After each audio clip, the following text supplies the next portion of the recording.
for a man who usually comes in and sort of strikes immediately from ball one, well up over, run a ball, back at the kind of a ground he knows so well that the 34-year-old will be looking just to turn it around today. Well, he can be so destructive. I think one of my favourite innings of his might have been when he was the ICC Men's T20 World Cup last year in Barbados. Short ball bowled into the surface, taking all the pace off it.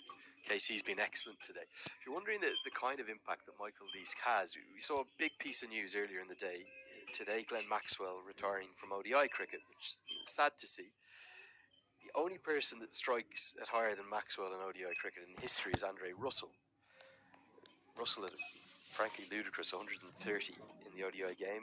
Maxwell 126. No one else strikes at more than 120, but Michael Leask is right there in and around the top 10 or top 15. He's career strike rate 111. As McCreath hacks this one into the leg side. Can he get back for two? Leask says no, but if you look at the other names in there, Heinrich Klaassen 117, Shahid Afridi, we all know of his six hitting ability, hit more sixes in ODI cricket than anyone.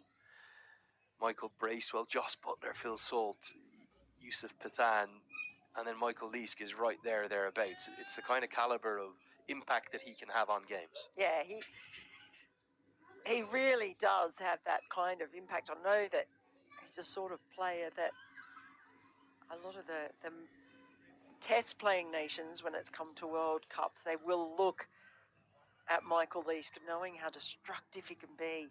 Just depending on when he comes in, how many overs he's got. I reckon 7 overs might be about right. It's the outside edge. He's just shy of form, isn't he? All the Scottish players will have got back to club cricket for a couple of weeks in between these two tours, and certainly you look at the quality of Scottish club cricket continues to excel. Yeah, I mean, the point about them having lots of players unavailable because of county commitments or because of work commitments, whatever it is, they're constantly having to do this, try and find people who can step up. So few additions to this squad. Ollie Davidson, Jasper Davidson's brother, is in the squad. And it's flicked away. It'll just be the single, although McCreath was looking for another. Liam Naylor's come back into the squad after some timeouts. So he played one game, I think, one ODI, and he time out in Australia over the summer. And he's really forced his way back into contention through a remarkable run of form for RH Star Fine. I think he made 2 consecutive centuries for the Edinburgh club. They were also in cup action. They beat Falkland in the Scottish Cup. That's the only competition there where all the sides come together, isn't it, from an all-island basis. They've got the sort of 3 primary leagues, really, isn't it, from the sort of the Scottish level, where you've got, the East Premier League, the West Premiership, and then the North East Championship. They're the kind of 3, what you describe as top-level leagues regional here. Yeah, broken into those regions. And that's where a few of them who are coming through, whether it's Finlay McCreath, who's out there now, into the 11, or Liam Naylor coming through and pushing his way into the squad as well. Oh, this one's hammered, but protection it there. Yeah, it was McCreath back to club cricket, who made 100. Grange ended Arbroath's winning start to their Eastern Premier League season. But you think of the quality of someone like the Grange that they have. Jack Jarvis was playing that day as well. He scored a 64 ball 51. And then Jasper Davidson was also in the mix. There's a lot of quality players mixing it around Scottish club cricket. 240 for 5 now, 44 bowled. And then when you think of going back to last year when we were here, and the local lad, Charlie Castle, broke the record for number of wickets or best bowling figures on debut, taking 7 for 24, I think it was, a day that I don't think you or I will ever forget. Playing his club cricket here, so he's back in the squad, not playing today, but he was another one that was just playing really well for his club. He's made the move now, hasn't he? He's gone to Grange. Gone across. Obviously in demand. Yeah. Not just with his is bowling, but at a club level is batting too. Well, he was working on the ground staff here. I'm wondering if is he on the ground staff at the Grange now? I got a wonderful photo of him 2 days after breaking a world record, and he was on the little tractor taking the covers out to the middle. And the Sky Sports Brilliant. cameras come and feature him on the day as well. That was incredible that day, wasn't it? We couldn't believe it. They just kept coming, and people kept walking out saying, "Oh well, doesn't get any better than this." Now this is just going to evade the gloves. Half a stop from Asif Sheikh. The signal will be interesting to at least get something on it. No, given his leg buys, just battling, isn't he, to start with? He's not alone today.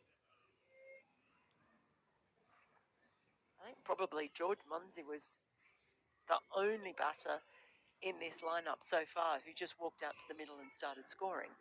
No one else has done that. Yeah, in fairness, I think the way in which Charlie Tier played, he scored with good. But he started off slowly when Munsey was out there, and then built his way in. But just those first couple of overs that they face, it's going to be overthrows here. More run out chance. Somehow scramble home to get a couple. A little bit of calamity cricket there. The throw came in initially from Lamachani, I think, in the deep.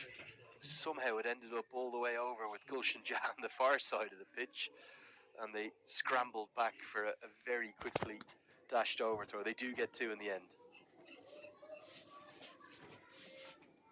I'm talking about, just have another look at that one again. Direct hit would have definitely been gone, even if Vijan Dakal could have collected it clean. He might have been better leaving it for the captain. The captain came in quickly from mid-off. Rohit Paudel worked off his hip for a single. Yeah, just a bit of a shout out as well for Zainullah Ihsan, another one of the Scottish domestic players. He took 4 for 18 against Nepal as the Scotland A side won by 102 runs. That was at this ground, the Scotland A team. I think they reduced it to 40 overs per side because of weather. Chris McBride, who's captaining that A side, he was the unlucky one to miss out after not a great tour for himself. Liam Naylor got 25, Dunk made 48, but the 220 that they made proved far too much for Nepal, who were bowled out for 118 that day. And it wasn't as though Nepal had left anyone out. They had a full strength side there. Is that ominous? As we get another look at that replay, that run out opportunity. They did put up a better effort in the second warm-up game, where they posted a 253 for 9 from their 45 overs. That game was ultimately abandoned, and those in the runs, Bim Sharkey and Rohit Paudel and Gulshan Jah, all with 50s. But again, 3 ducks. Asif Sheikh, Arif Sheikh, Dipender Singh Airi, all with ducks, as Dickinson and Davidson did the damage. And Gavin Main, great to see him playing that game. He picked up 2 wickets as well. Do you think that even if they can restrict them under 300 here, which is going to be close, do you think that Nepal are going to be capable of hunting down 300? I think they're capable. Whether or not they do it is another matter. I think those early overs, first 5, 6 overs, are going to be quite tricky to negotiate. As we see, 45 overs gone. Scotland now 247 for 5. I think that it's going to be a challenge from this point in these conditions, particularly with the calibre of Scotland's swing bowlers that they've got on offer.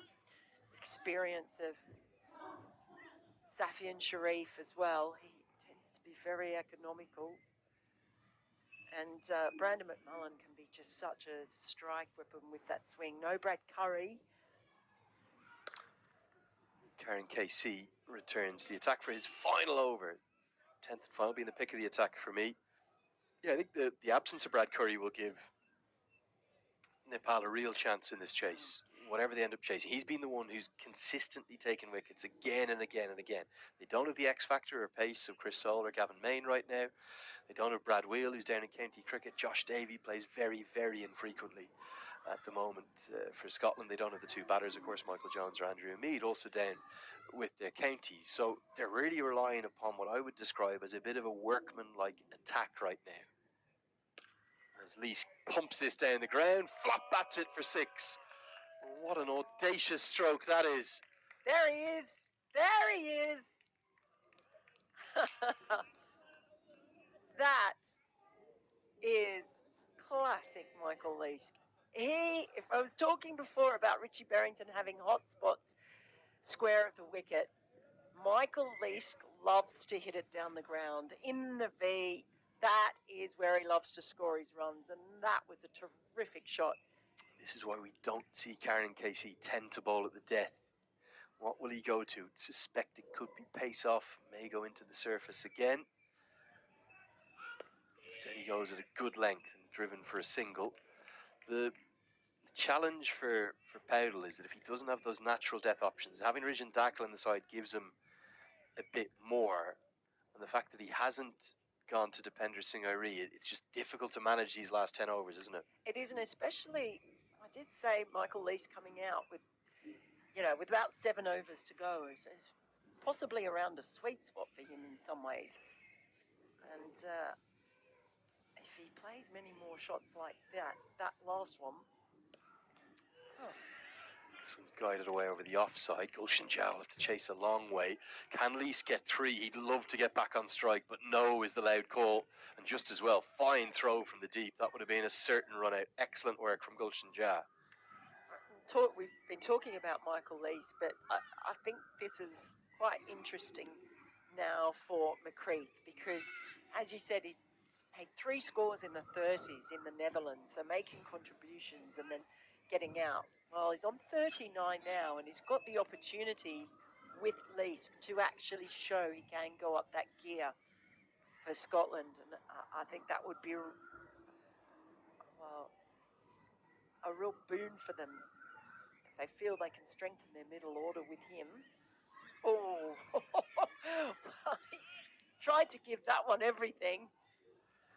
And there is no question that McCreath can play well in terms of his strike rate, but he's just, in all of the games you've seen so far, his 330s against the Netherlands, they were all kind of this similar rate, striking at 60s and 70s and then trying to accelerate and getting out in the 30s. He'd be desperate to get into the 40s for the first time in international cricket. But even if he can't hit boundaries right now, just find ones, get Leask on strike. As Karen KC won't get away with that one. Too short. He thought maybe it would have been all right, but given us a wide.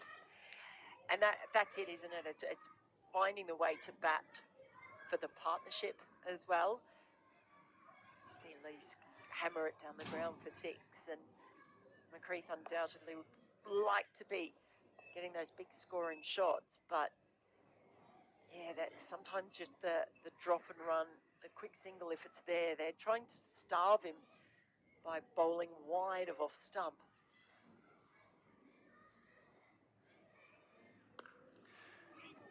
Will be the end of Karen Casey's spell. He'll finish with wonderful figures of 2 for 43 from his 10. It could have been even better for him today, to be honest. He's such a wonderful servant, isn't he? And he's showing today and hopefully long into the future there's plenty of life and plenty of cricket to come from the great servant that he is. Tell you what, there's some pretty neat shades as well. Reflecting, he always plays with a smile on his face, doesn't he, Karen Casey?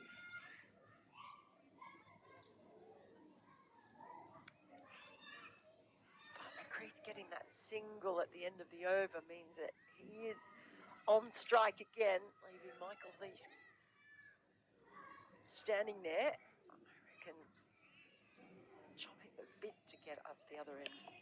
No ball, yeah, that's going to help. Probably the last man you want to be bowling a no ball to would be Michael Lees, but he takes the second. Almost surprised he's taken that second run. I thought that he would have just sort of sat in his bat down the striker's end and been happy with the single. It's McCreath into the 40s for the first time. He got a free hit to cash in on. Yeah, this could be a good moment for McCreath if he's able to get this one away, get himself up there towards a half century. Second time that Rijan Dakal from that nursery road end has overstepped the mark. Here comes the free hits. Helped around the corner, helped right up towards us. Going to go just to our left. That is gone all the way for 6. I'll signal that one myself and get the ball too. Lenny can't stay off camera. Can't stay. Good throw too. Nice bit of work there in the field, Lenny. It's very good of you. Thought we had a catching chance there for a moment. I thought it was coming straight in the tent. Yeah, so really good innovation. Help around the corner. Problems for Nepal again at the death. This has been their Achilles heel over and over and over. Thuds into the thigh pad this time. 300 plus very much on the cards. It could have been worse, couldn't it, at parts of this innings, but all the hard work done with that fight back from the 26th through to the 40th over. It's in danger of being undone, and Nepal are going to have to bat very well, it looks like, in this second innings. Yeah, they are. And I think for McCree, this has been really good because he has also had to scratch around in the same way that Matt Cross did, but he's on the brink of a half century now. Leading edge doesn't carry. Yeah, not going to carry. We'll get back for 2 because it was mishit so poorly by Leask. Very ominous here. Leask is warming up. McCreath starting to excel right on the brink of a first international 50. That was the maximum. Fantastic work. And look at that technique. I don't know about the little hop, skip and a jump afterwards. Just running away. Didn't want to be on camera.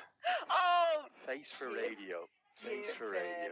Rest. You didn't want to be on camera. Trying desperately to get back into my box. Back where I should be. Little slower ball from Dakal. He's been expensive today, hasn't he? Already gone for 72 in his 8.3 overs. Do wonder if he might be tempted by a wild card of bowling a couple of overs of Dipender Singh Airi here, right at the death.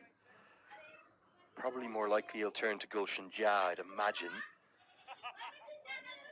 But these final 3 overs, they could be in danger of getting out of hand for Nepal, and Scotland looking to capitalise upon all the hard work they've done in this first innings. And Finlay McCree has a first one-day international 50. Special moment for the Grange man. He's long been thought of as one who is going to go on to higher honours. Beautiful ovation all around the ground. Even Sandeep Lamachani applauds the efforts of Finlay McCree. It's the first one-day international 50 for him. Mel Farrell, it could be the first of many.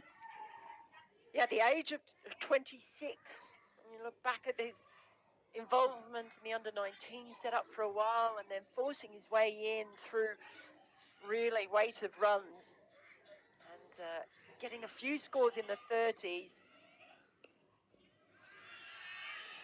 Wants 2 here. Leask should get them. Another horrid miss hit, really.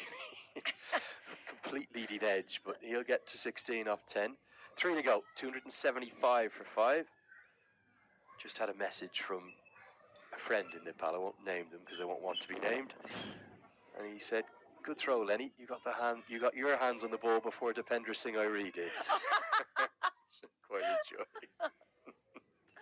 Oh, great. No, that's a wonderful moment for McCree. Having improved on the scores that he made in the Netherlands. So,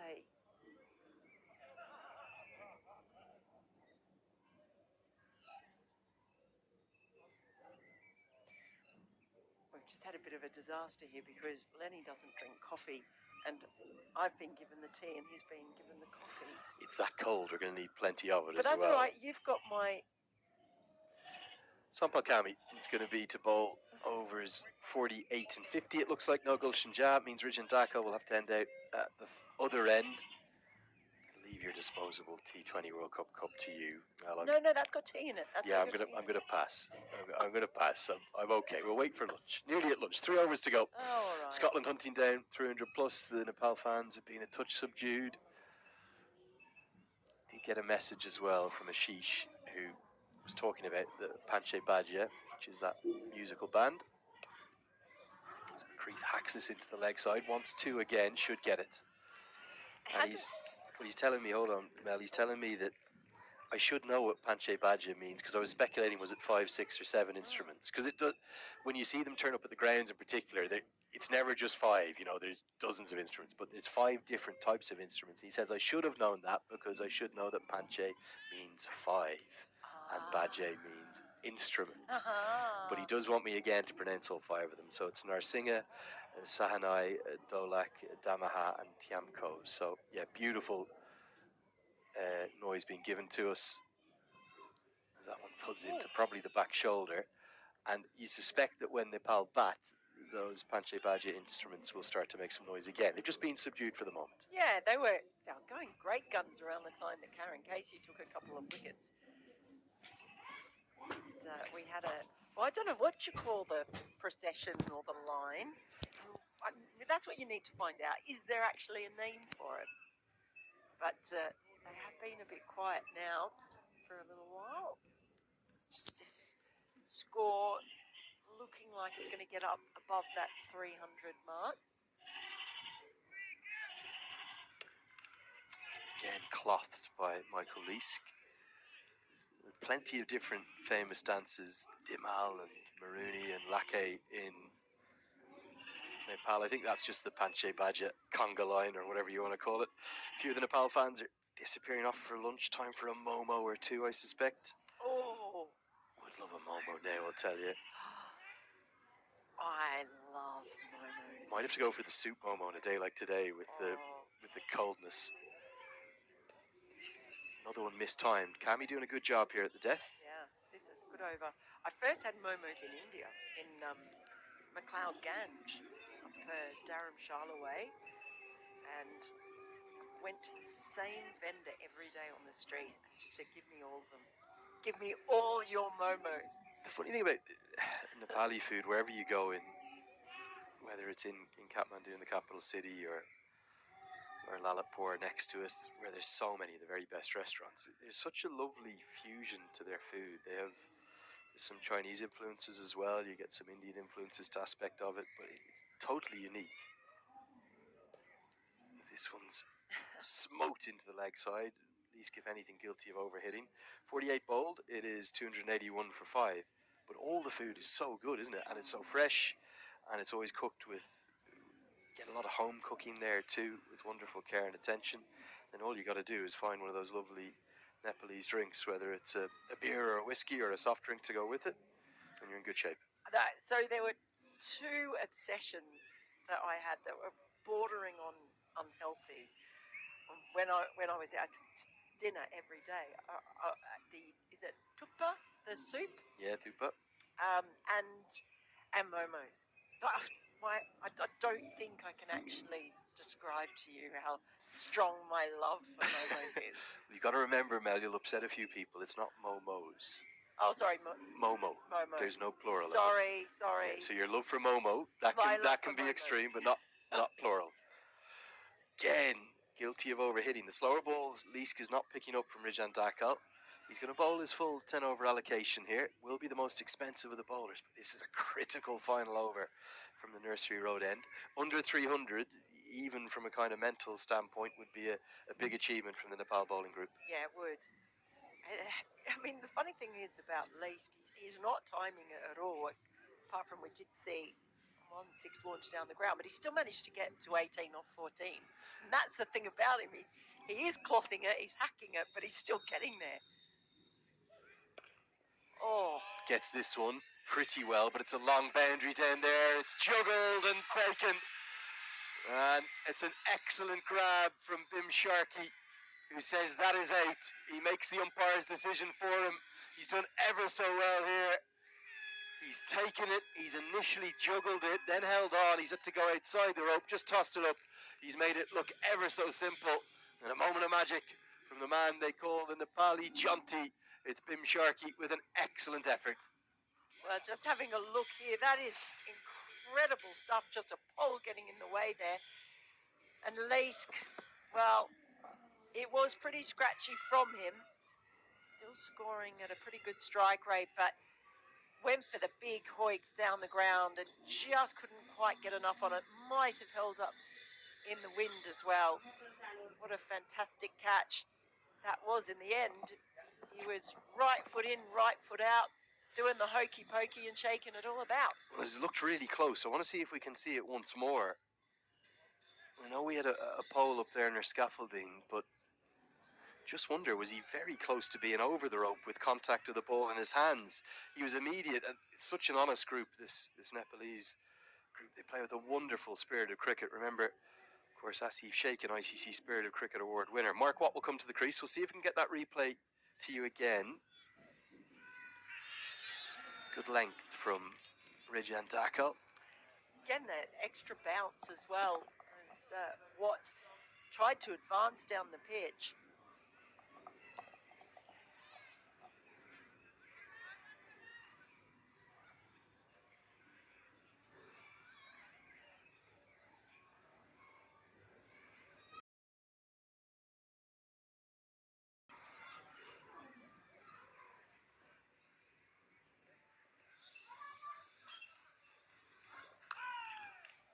Played into the offside. We'll see if we can find that catch for you, because it looked really tight, didn't it?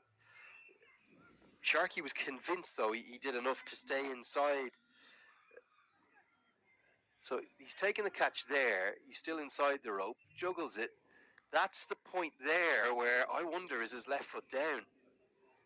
That pole is in just the wrong spot, isn't it? Interesting moment, that one. I think if we had the ability to have the review, the umpire can't do anything. No. He has to take the fielder's route. I don't think Bim Sharkey will have known, to be honest. It's helped into the leg side, but Kushal Bertel will deal with that, as Finlay McCreath can only get the single, but it will give Mark Watt kind of a free hit from this delivery with one ball to go. 2, 4 or 6 is what McCreath will want. He'll want to face in the last over. I just wonder if we had the full television broadcast as opposed to the sort of 6-camera stream that all the pathway events are done on, whether or not that on review might have actually been a maximum and not a dismissal from Michael Leask. It sums up Michael Leask's look at the moment. Yeah, it does, doesn't it? Because wouldn't that have made a difference to him coming in on not great form? If he'd managed to get a 6 and still be out there. This goes up into the air. They will get a single. Can they get a second? No, they can't. And that's a pretty lax piece of running. Definite opportunity to take on the second. It would have given McCreath the strike. And I think both batters guilty of ball watching, as the two fielders evaded a collision. Yeah, actually, I was a bit worried about them. I thought that could have been nasty.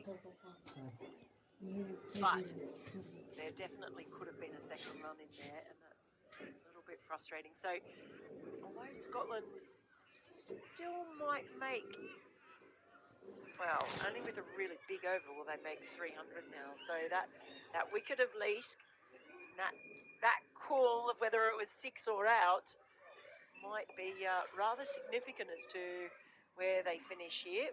Yeah, I think if there was the possibility, I'd just remind everyone, we do not have any line checks or boundary check ability. As it goes down the ground, could be a catching opportunity, or it could fall just out of reach of both Rohit Powdell and Kushal Bertel. The Nepal fans thought it was going to be a wicket. Watt happy with the single this time. It will give Finlay McCreath 5 balls to work with. Nepal continue to fight hard in this first innings. Well, that ball could have landed on the top of the Himalayas. It was up there for so long. Not quite now. I know we're in climbing season. I know Everest has been peaked or summited almost every day at the moment. McCreath also can't get any timing, and this one surely will go to Rohit Powdell. It does. He takes the simplest of catches. Been a really strong fight back this from Nepal. Scotland just haven't been able to get anything going really in the latter stage of this innings. They looked certain to get past 300. In the 290s you'd expect. Those Nepal fans are loving every second. Yeah, they found their voice again, and for a side that's been struggling with bowling in the death overs, this has actually been a pretty good showing from Nepal.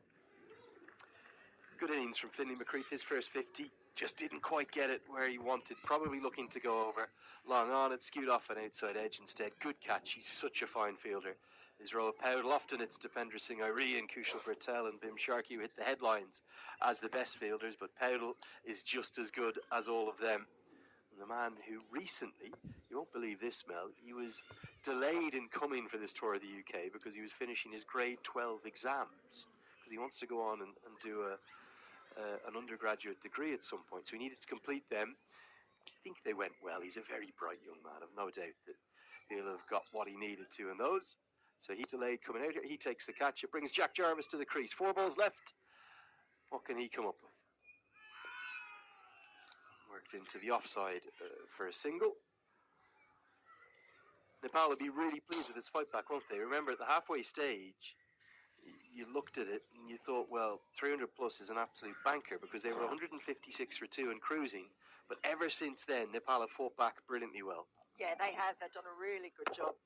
Those 2 periods, first that middle period, Karen Casey after taking those 2 wickets was really tight, along with Lamashani as well. Scotland scratched around. There was that determined partnership. Now it goes big. It's off the outside portion of the bat. It does fall safely. But that determined, gritty partnership between Cross and McCree was just starting to bear fruit, and with the injection of a bit of ballast from Michael Leet, but they've done really well to keep it tight here in the end. Just need to tell any local fans, both Scotland and Nepalese, you can still get tickets on the gate for today. They are no longer available online for today's game. This one skews off an outside edge. Don't think it'll get to the rope as Bim Sharkey hares after it. We'll keep it to what should be 3 runs. Rajan Dakal helps him out, does the throwing. So you can't buy them online anymore, but do get them in advance for the future games and indeed the T20I series in Glasgow, or you can come along today and pay on the gate. Plenty of fans have taken that opportunity. I will just say one thing to those fans coming: maybe bring an extra layer. It's pretty fresh up here in Broughty Ferry. Can I just say, can you bring an extra layer for me? Not a bad shout, that's as well. Yeah, definitely a bit chilly. 13, 14 degrees. Here we go. Final ball of the first inning. Scotland are not going to get to 300. But Mark Watt will try and end things with an almighty blow that will fly all the way. They will get to 296. That might have gone over the wall into the gardens. What a way to finish the innings from Mark Watt. And I think that is Charles, the head of media and communications for Cricket Scotland, who's multitasking today, seeing can he find the ball or not. He's got the woolly hat on, just what you need. That went a long, long way. What a strike from Mark Watt to finish. That's the biggest blow we've seen today, saving the best till last. And that has gone absolutely miles. Yes, Charles, we did see that was 6, giving the unnecessary single. So Scotland finishing on 296 for 7. It was an innings where the upper hand seemed to swing back and forth between the 2 sides. Good fight backs at certain stages by Nepal. And I think Scotland will be reasonably happy, although originally, earlier on, I think they would have been hoping for more than 300.